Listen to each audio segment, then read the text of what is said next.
Bismillahirrahmanirrahim. Alhamdulillahirabbil alamin. Alladzi ahyana ba'da ma amatana wa ilaihin nusyur. Asyhadu an la ilaha illallah wa asyhadu anna Muhammadan abduhu wa rasuluh. Allahumma salli ala Muhammad wa ala ali Muhammad. Melanjutkan pemahaman kita terhadap firman Allah Ta'ala surat An-Nur, surat yang ke-24. Pada pagi hari ini masuk kepada ayat yang ke-23 dan seterusnya. An-Nur surat ke-24 ayat yang ke-23. A'udzu billahi minasyaitonir rajim. Bismillahirrahmanirrahim. Innal ladzina yarmunal muhsanatil ghafilat al-mu'minat lu'inu fid dunya wal akhirah walahum 'adzabun 'azim. Yauma tashhadu alaihim alsinatuhum wa aydihim wa arjuluhum bima kanu ya'malun. Yauma idzi yuwaffihimullahu dinahumul haqq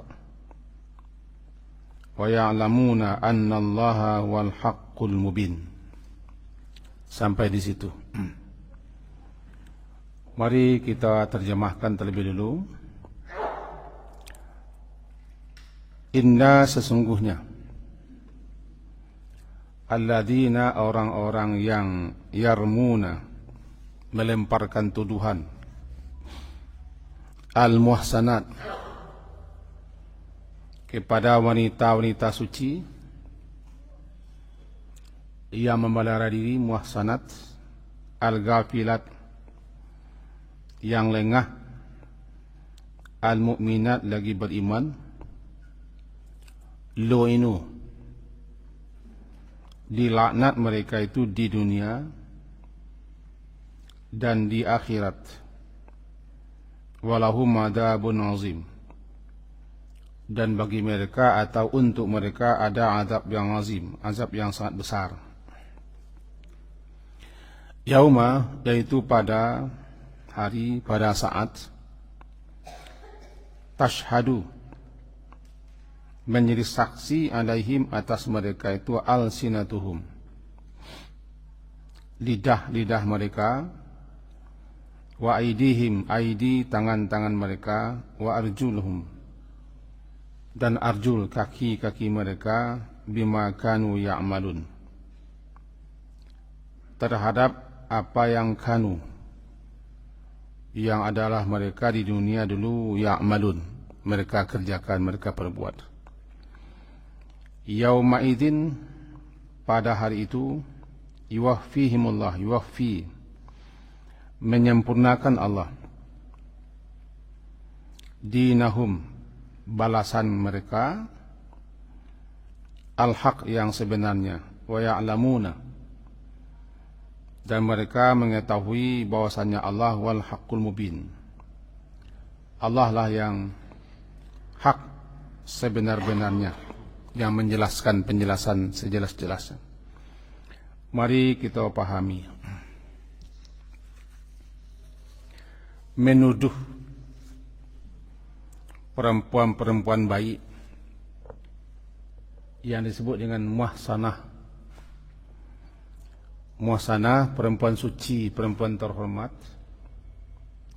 yang menjaga, memelihara dirinya daripada perbuatan maksiat, karena dia telah membentengi dirinya, maka bernama dia muhsanah. Asal katanya hasuna, suci,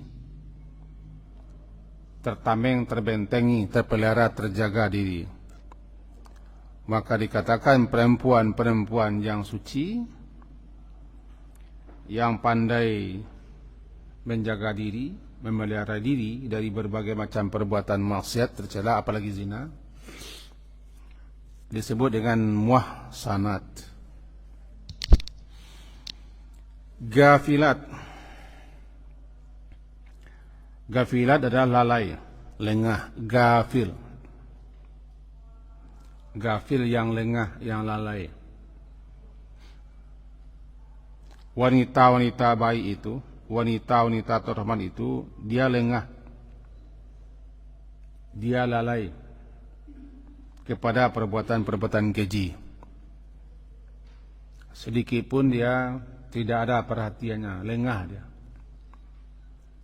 Tidak ada pemikirannya, keinginannya, kemauannya, karena dia lalai.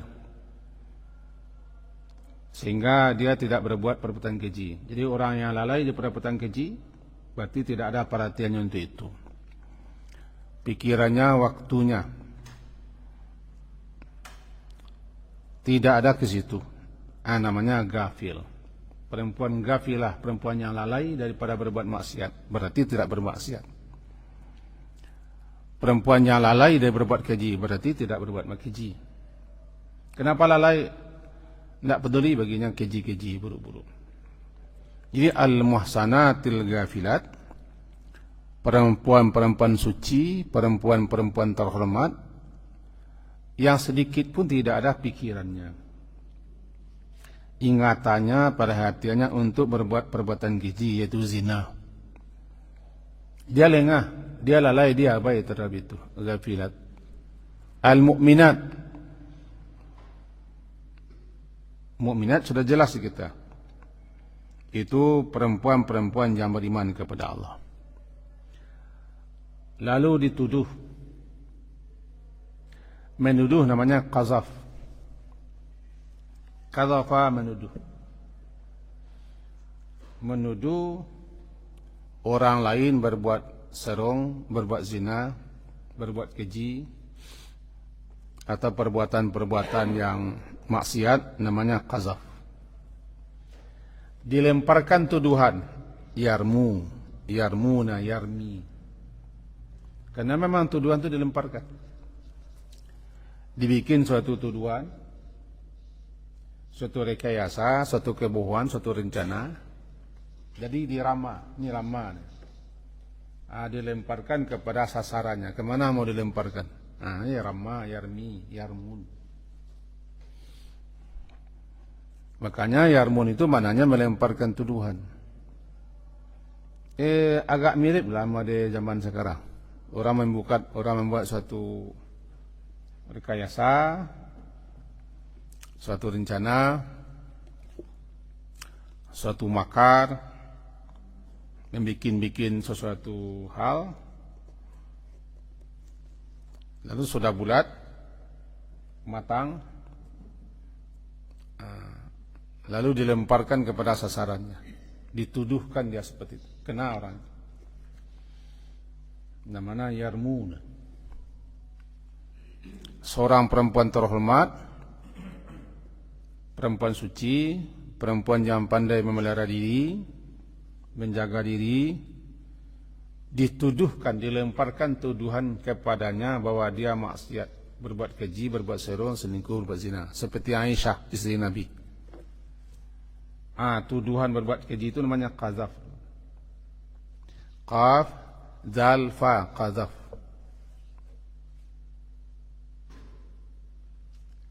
Dan ini dosanya teramat besar. Termasuk 7 dosa yang sangat berbahaya besarnya. Tidak tanggung-tanggung. Dalam sabda Rasulullah berbunyi, ijtanibu as-sab'al mubiqat. Benar-benar sungguh-sungguhlah menjauhi 7 perbuatan yang sangat besar sekali akibatnya.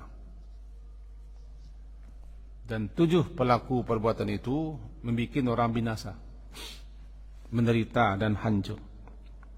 Pertama, syirik. Yaitu sahabat bertanya, qalu ya Rasulullah wa ma hun?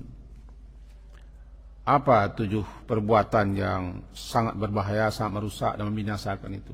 Kata beliau, pertama syirik. Asyirku billah, Yang kedua as-sihir, sihir. Yang ketiga qatlun nafsil lati haramallahu illa bil haq. Yang ketiga membunuh seseorang.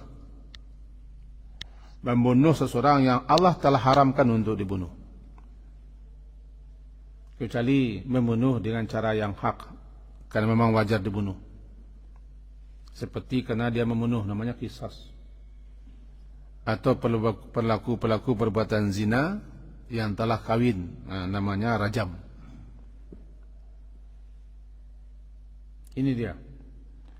Kemudian yang seterusnya aklu riba, memakan riba. Aklu malil yatim, memakan harta anak yatim. Yang keenam watawalli yaumaz zahfi, lari ketika perang sedang berkecamuk.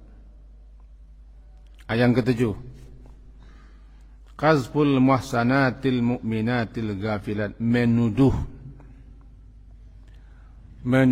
perempuan-perempuan terhormat, perempuan pensuci, perempuan-perempuan yang pandai sangat menjaga dirinya dari perbuatan keji dan maksiat, dituduh dia berbuat serong zina.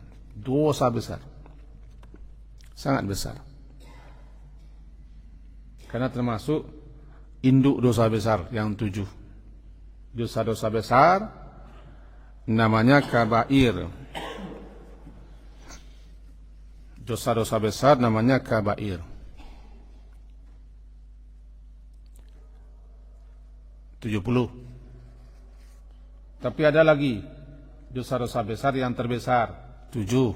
Nah, salah satu yang 7 itu menuduh orang baik-baik berbuat serong. Hati-hati menuduh. Sebab bahayanya begini, kalau kita tidak bisa mendatangkan 4 orang saksi yang melihat betul peristiwa kejadian itu, bahwa dia serong, dia selingkuh, melihat dengan mata kepala perbuatan itu, bukan hanya duduk, bukan hanya senyum, bukannya membela-bela, tapi perbuatan itu dilihat langsung 4 orang. Tidak mampu, tidak bisa menghadirkan orang ini, berbalik kepada si penuduh. Di dunia dia didera, dicambuk 80 kali cambuk. Dicambuk 80 kali cambuk. Makanya kita tidak boleh, jangan sembarang-sembarang menuduh saja. Orang hanya baru berdua, berboncengan atau duduk-duduk, kemudian dia hasung orang banyak, dilemparkan tuduhan, ini berbahaya. Orang kalaulah sudah lari, bersembunyi, berbuat dosa, jangan dikejar, biasalah. Kalau menghambatnya, melarangnya sebelum itu. Nah, kita tidak bicara itu. Kita hanya bicara tentang tuduhan. Jadi, innal ladzina yarmunal muhsanat, sesungguhnya orang-orang yang yarmuna, melemparkan tuduhan, itu menuduh. Menuduh perempuan-perempuan terhormat al-muhsanat al-ghafilat, yang lalai daripada perbuatan maksiat, lengah abai, tidak terpikir, tidak ada sedikit pun rencananya untuk berbuat maksiat. Dia mukmin, dituduh dia, namanya yarmunal muhsanat. Lu'inu, dilaknat mereka itu. Apa dilaknat? Diusir, disingkirkan, dijauhkan daripada rahmat Allah. Sebab makna laknat itu tersingkir. Laknat maknanya tersingkir, terjauh daripada rahmat Allah. Berarti tidak mendapat rahmat. Binatang saja dilaknat, hewan dilaknat, tidak boleh oleh Nabi untuk ditunggangi lagi. Tidak boleh tunggangi. Pernah seorang perempuan melaknat unta karena untanya ngambek jalan. Barangkali letih, dikutuk, dilaknatnya unta. Kata Nabi, ambil barang-barang yang ada di unta, tanggalkan, lepaskan tadinya, biar aja lah unta itu, karena dia sudah dilaknat. Maka unta tadi berjalan sendirian, tidak ada teman, dilaknat.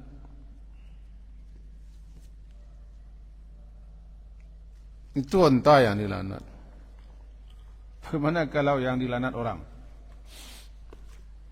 Jadi dilaknat artinya orang itu disingkirkan, dijauhkan daripada rahmat Allah. Kalau tidak ada rahmat lagi sengsara orang. Laknat itu diterjemahkan orang masa kita barangkali terkutuk, barangkali dikutuk barangkali. Tapi secara bahasa laknat itu memang gitu, tersingkir, terjauh daripada rahmat Allah. Jadi lu'inu mereka dilaknat, disingkirkan, dijauhkan, tidak akan disentuh oleh rahmat Allah, rahmat khusus. Ini menakutkan ini. Makanya jangan gampang-gampang menuduh orang baik-baik berbuat hal yang tidak baik. Untuk apa kita tuduh? Ada manfaatnya, apa untungnya? Kecuali orang-orang yang haus dan serakah dengan posisi jabatan pangkat tertentu, atau takut tidak mendapat, atau kepingin hal tertentu. Barangkali dia bikin rencana, bikin makar, lalu dilemparkannya tuduhannya kepada orang baik-baik. Ini barangkali orang ini ada. Lu'inu fid dunya wal akhirah. Dilaknat di dunia dan di akhirat tidak tanggung-tanggung. Kata Ibnu Abbas sebagaimana dikutip dalam kitab Hasyiah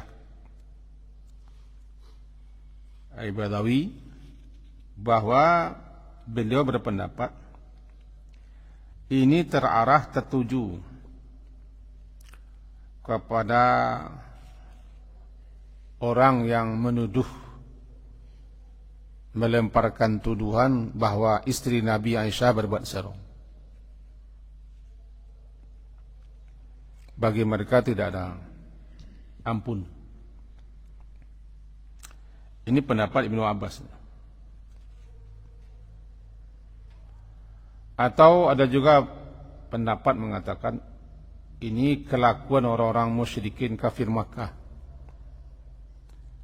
Ketika ada perempuan yang lari pergi berhijrah, lalu mereka tuduh dengan berbagai macam tuduhan, termasuk mereka lacur, pergi melacur. Ada penjelasan ulama menuduh orang lacur saja, pelacur.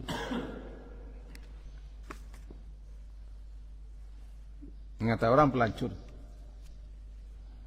wajah lonte, itu menuduh. Kalau tidak tahu kita, tidak ada buktinya, jangan bilang.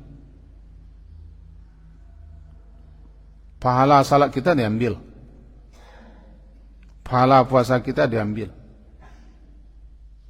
Makin terserbat tuduhan kita menuduh orang lonte atau pelacur, pajar, itulah. Pajar murah, selingkuh, zina. Itu dalam Islam ini termasuk orang yang bangkrut nanti di akhirat. Kenapa bangkrut? Kan sudah paham kita hadis panjang. Tapi kita bacakan juga lah supaya menjadi peringatan di kita, supaya jangan mudah-mudah gampang-gampang saja melemparkan tuduhan. Satu kali hadis dari Abu Hurairah, kata Rasulullah kepada para sahabat, atadruna manil muflis, atau mal muflis, kalian tahu nak apa itu bangkrut? Kata Nabi, kata para sahabat, ringkasnya, kata para sahabat, al muflis fina man la dirham lahu wala mata'. Orang bangkrut itu Rasulullah menurut kami orang yang tidak punya dinar, tidak punya dirham, tidak punya harta benda, pailit. Kata beliau, bukan itu.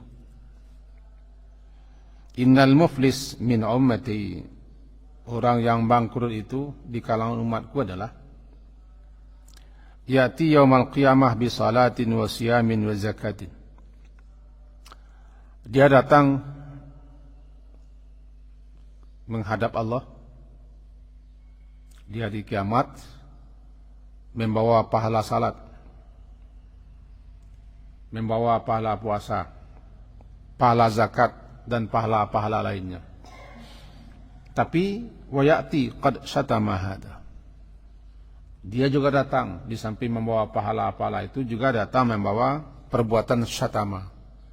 Syatama hada. Dia telah pernah mencaci maki si anu. Mencaci maki si anu. Wa qadhafa hada. Dia telah pernah menuduh si anu. Menuduh si anu. Wa kalama lahada. Dia telah pernah memakan merampas harta si anu. Mau pungli, mau menipu, mencuri, korupsi, akala malada. Wasafaka dama hada. Dia menumpahkan darah si anu. Wa daraba hada. Dia pernah memukul si anu. Lalu nanti dia menuntut dia. Karena dia telah diperlakukan di dunia seperti itu. Kemudian ketika itu tidak ada dirham, uang tidak ada, emas tidak ada, barang-barang tidak ada, apa penggantinya? Itu dia. Diambil kebaikan-kebaikannya,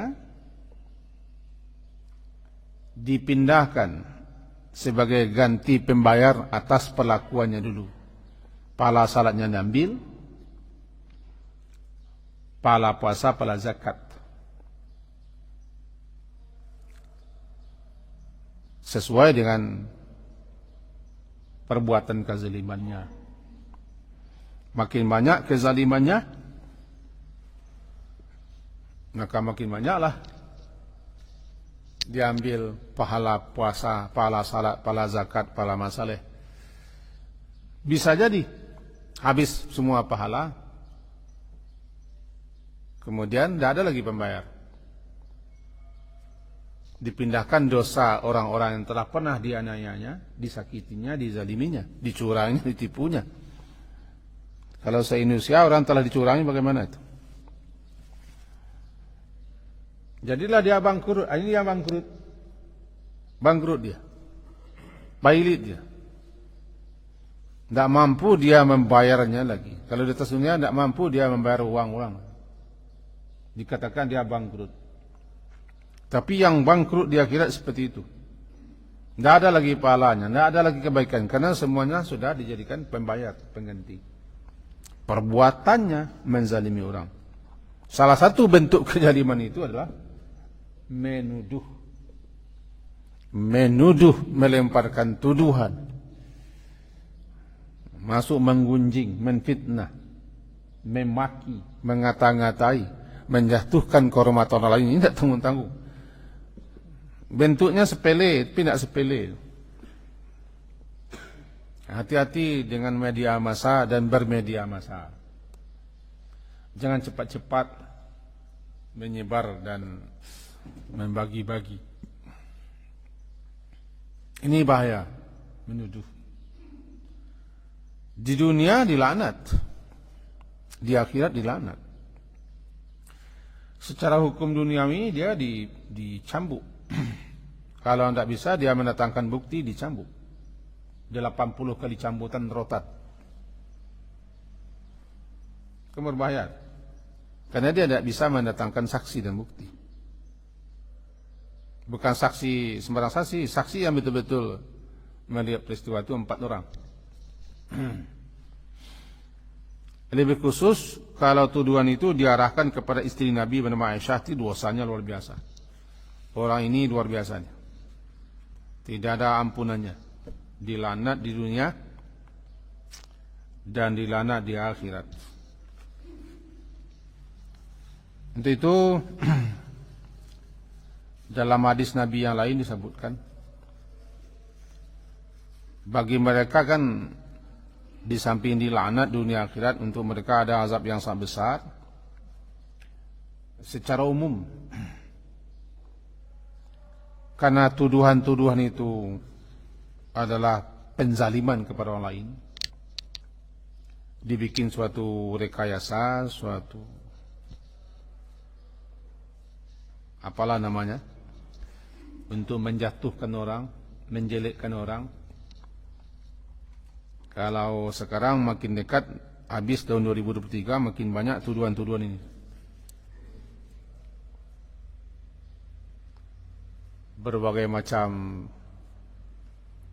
konten banyak tuh. Dibikin, dibuat, direkayasa, dicari kelemahan-kelemahan. Itu kan gaya barat. Makin hebat orang mencari kelemahan lawan politiknya, maka uangnya makin banyak dapat.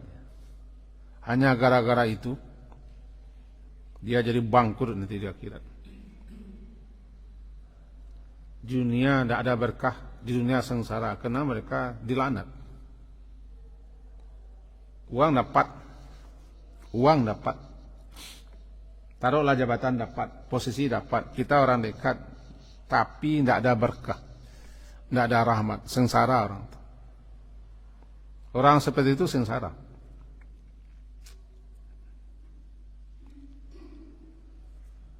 Tidak bahagia dah. Bentuknya yang dapat uang banyak, tapi tidak bahagia. Karena dia zalim.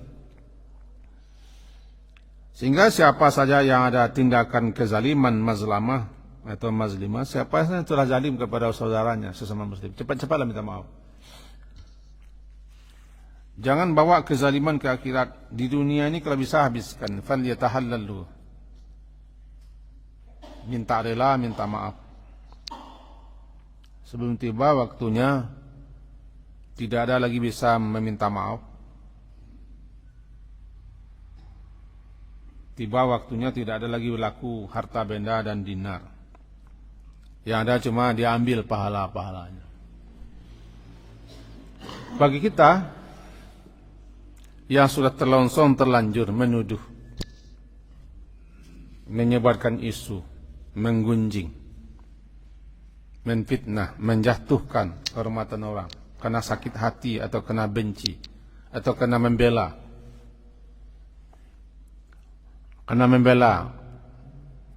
kerabat kita, saudara kita, lalu ikut-ikutan kita mencaci, memaki, menuduh, menuding, memfitnah. Padahal tidak itu perbuatannya. Cepat-cepatlah di dunia ini minta maaf. Kalau mau dia memaafkan. Kalau tidak, banyak-banyak amal saleh penggantinya.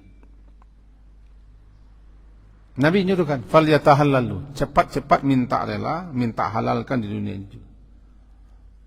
Sebelum mati. Untuk itu saya nasihatkan diri saya dan juga kita semua. Jangan gampang-gampang menuduh, memfitnah, mengatakan orang bagaimana, begini, begitu. Apalagi orang itu orang baik-baik. Hanya gara-gara kepentingan sesaat, gara-gara membela si anu, gara-gara ingin dapat anu. Janganlah. Dari sisi pandang keyakinan, bagi orang yang percaya, yakin, beriman kepada Allah Maha segalanya, malaikat mencatat, nanti ada hari pembalasan, hari tuntutan. Berhentilah, minta maaflah kepada orang itu dan sungguh-sungguh minta maaf, sesali. Jangan dibawa mati. Karena menuduh orang itu berbahaya. Kembali lagi kepada ayat. Sesungguhnya orang-orang yang melemparkan tuduhannya kepada wanita-wanita suci terhormat yang mukmin, berbuat serong, berbuat zina, berbuat selingkuh, lu'inu, mereka itu dilaknat di dunia dan akhirat, untuk mereka ada azab yang sangat besar. Ayat berikutnya,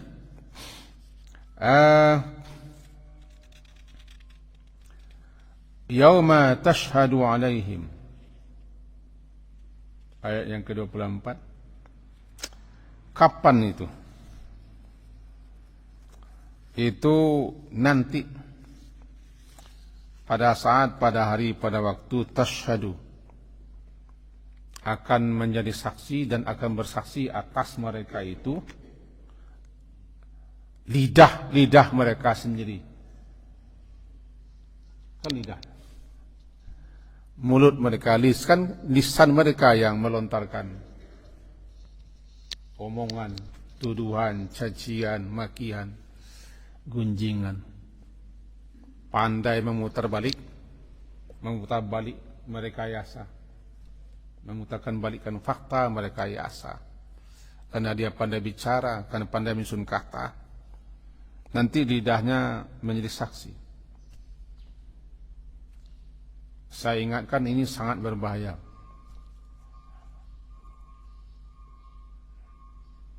Nanti akan tiba waktunya pada saat, pada yauma itu kan pada saat, pada hari, pada waktu, pada saat, yauma. Tashhadu menjadi saksi atas mereka al-sinah. Tidak bisa mereka mengelak. Karena ada saatnya mulut itu ditutup, ada pula saatnya mulut itu disuruh bicara. Dalam surat Yasin, nakhtimu ala afwahihim, ditutup mulutnya. Ada saatnya tutup, tapi ada pula saatnya mulutnya suruh bicara. Wa aidihim, dan tangan mereka. Sekarang tangan yang paling aktif begini nih. Paling aktif tangan, aidihim. Tunjuk pempu, tunjuk tak? Tunjuk yang paling aktif.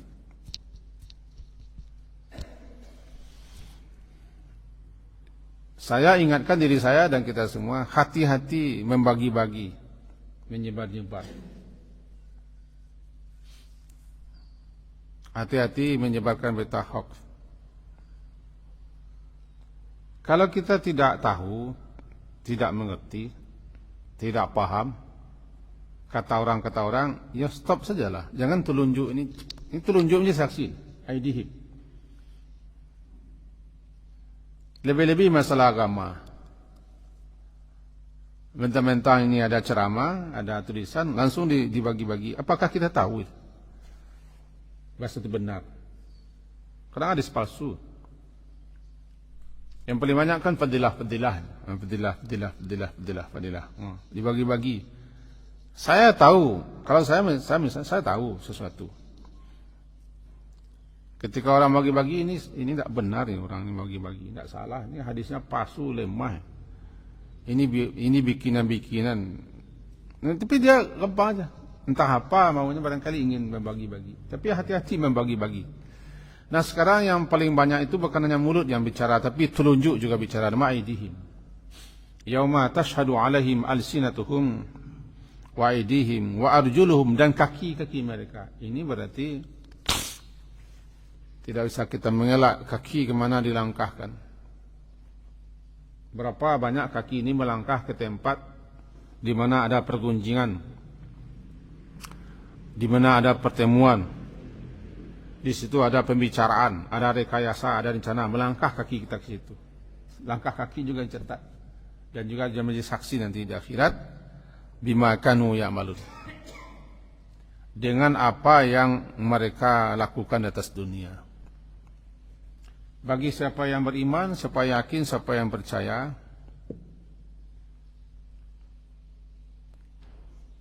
berhentilah dan hentikanlah perbuatan menuduh, menggunjing, memfitnah, membuat berita-berita mereka-reka. Baik itu dilakukan oleh mulut, oleh tangan atau kaki kita yang melangkah, berhentilah. Karena tidak tanggung-tanggung, apalagi tuduhan. Kalau memang iya, lalu ada apa faedahnya kita? Kalau memang iyalah dia berbuat itu, dia melakukan apa faedahnya, apa manfaatnya, apa untungnya? Tidak ada. Paling-paling malah yang sakit hati. Orang yang mengobarkan aib orang itu kan sakit hati, tidak senang dia. Atau ada maunya, atau ada kepentingannya, atau ada sesuatu yang ingin diraihnya. Ada udang di balik batu. Kalau tidak ada, kan di antara min husni islamil mar'i, di antara baiknya Islam seseorang, tarkuhu, dia meninggalkan dan dia tidak peduli kepada hal yang tidak berguna. Yang tidak berguna baginya ditinggalkan. Itu petanda baik keislaman Rasulullah. Tidak urusan kita, tidak masalah kita, tidak ada laba, tidak ada untungnya. Hentikan saja.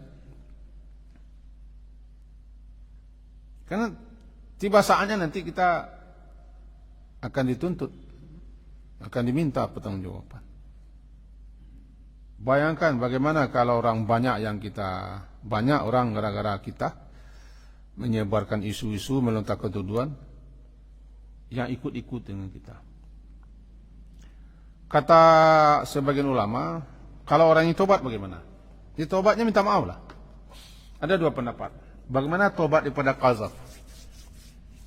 Tobat daripada menuduh. Ada yang mengatakan dia harus menyatakan kesalahannya. Misalnya begini, berita itu telah tersebar di lewat media massa. Dia telah melontarkan tuduhan. Lalu ditulisnya di media. Tuduhannya, rekayasanya. Dibikinnya. Dia harus cabut tuduhan itu. Dia hapus lagi. Dan dia nyatakan sebaliknya. Bahwa saya keliru. Misalnya begitu. Saya salah paham. Saya terburu-buru. Saya terpeturutkan emosi. Minta maaf saya. Itu terang-terang minta maaf. Karena sudah tersebar, dia cabut. Cabut lagi. Hapus dari media. Kalau bisa, datangi orang yang telah kita tuduh. Minta maaf. Ini yang paling berat. Yang paling berat begitu. Datangi. Tapi kalau beritanya belum tersebar dan belum disebarkan, kita hanya menuduh, belum kita keluarkan, cepat-cepat istighfar minta ampun kepada Allah. Tidak perlu orang itu didatangi. Ini menjadi masalah. Yang masalahnya kalau sudah tersebar. Lalu tobat kepada Allah. Tobat kepada Allah. Tapi bagaimana kalau kita menuduhnya berzina? Ini parah ini. Sebab di kita tidak berlaku hukum dera, hukum cambuk 80 kali cambuk. Orang menuduh. Nah, kepada orang seperti ini, ulama-ulama berpendapat, cabut tuduhannya. Karena dia sudah menyuruh orang lonte, pelacur, berzina, berselingkuh. Ya, di koran saya baca, di media, kita kan tidak melihat. Jangan pula kita tulis ini saya nuduh pelacur. Jangannya kita kan mengatakan itu kan mulut kita pula kan. Jadi kalau orang mengatakan dia pelacur, ya silakanlah orang. Tapi kita jangan ikut-ikutan membaca dia pelacur. Kita tidak nampak, kita tidak melihat. Kalau iya pun apa gunanya? Dia tidak bako kita. Calon menantu juga tidak. Ipabisan juga tidak, kerik-kabir juga tidak. Tak apa kita dulu menghabiskan waktu. Karena bahayanya Islam menjaga kehormatan hubungan. Islam menyuruh kita untuk berbuat baik dan menyebarkan kebaikan, bukan menyebarkan kejelekan. Jadi nanti setiap pada hari, pada waktu menjadi saksi semuanya. Dan terakhir, itulah yaumaidin, pada saat, pada hari, pada waktu ayat yang ke-25, yuwaffihimullahu dinahumul haq. Yuwaffi menyempurnakan. Allah menyempurnakan dina itu balasan. Din maknanya dua, pertama agama, kedua din itu maknanya balasan. Itulah hari itu, saat itu yuwaffi, Allah menyempurnakan kepada mereka dinahum, balasan mereka yang sebenarnya. Karena balasan yang sebenar-benarnya nanti di akhirat. Di atas dunia ini adalah pernak-perniknya saja. Mukaddimah pengantarnya saja. Tadi ayat kan dibaca oleh imam. Walau nuziqannahum minal adabil adna. Baru azab kecil-kecil. Karena balasan yang sebenar balasan nanti dia di akhirat. Namanya di pembalasan. Itu dia yuwaffi. Akan disempurnakan kepada mereka oleh Allah dinahum, balasan mereka yang sebenarnya. Wa ya'lamuna, ketika itu mereka baru sadar dan mengerti, tahu bahwasanya Allah adalah al-haqqul mubin. Allah Maha benar. dan menjelaskan seterang-terang sebenar-benarnya ketika hari pengadilan itu nampak betul kebenaran Allah dan keadilan Allah, dijelaskan sejelas-jelasnya terang-terang nama Hakul Mubin. Allah yang maha hak, yang maha menjelaskan sejelas-jelasnya kepada kita hari ini, supaya kita jangan menyesal nanti dari pembalasan. Kita ambil satu kesimpulan. Pertama, menuduh orang baik-baik melakukan perbuatan serong, keji, zina, melacur, lonte, atau termasuk menuduh dia homo, lesbi, atau macam-macam lah tuduhan, namanya qazaf, qaf, zal, fa. Yang kedua, salah satu dosa yang paling besar. Yang ketiga, kalau si penuduh menuduh orang berzina, berselingkuh, tidak bisa mendatangkan 4 orang saksi yang melihat langsung kejadian itu, sebagaimana dia melihat alu masuk lasuang, maka dia dicambuk 80 kali cambukan kalau hukum itu berlaku. Kalau tidak, tobatlah sebenarnya tobat, minta ampunlah sebenarnya minta ampun kepada Allah. Cabut pernyataan itu, hapus lagi di media massa, lalu balikkan keadaan. Kita menuduh, lalu banyak-banyak memujinya, menyebut-nyebut kebaikan orang itu. Untuk penghapusnya banyak-banyak istighfar, perbanyak amal saleh pembayarnya. Itu bahayanya. Yang keempat, orang yang menuduh seperti itu dilaknat. Andaikan dia mendapat uang, mendapat jabatan, pangkat, menyengsarakan, menggelisahkan, tidak ada berkah. Karena jabatan dapat, pangkat dapat, kedudukan bakat, hasil memijak, hasil menginjak, memijak dan menginjak. Hasil daripada rekayasa, hasil daripada menuduh, menuding dan menuding, ini tidak berkah. Karena dilaknat, apapun yang dilaknat tidak berkah. Terakhir, apapun yang kita lakukan, sekecil apapun, nanti di akhirat pasti akan kita terima balasan, sanksi dan hukumannya. Lebih-lebih dosa besar. Sedangkan yang kecil-kecil saja kita terima akibatnya, apalagi yang besar-besar, seperti menjatuhkan kehormatan orang lain. Mudah-mudahan kita dipelihara dan dijaga oleh Allah daripada perbuatan itu semua. Semoga berfaedah dan bermanfaat. Diakhiri dengan subhanakallahumma bihamdika asyhadu an la ilaha illa anta astaghfiruka wa atubu ilaik. Wassallallahu ala Muhammadin wa ala alihi wa ashabihi ajma'in walhamdulillah. Assalamualaikum warahmatullahi wabarakatuh.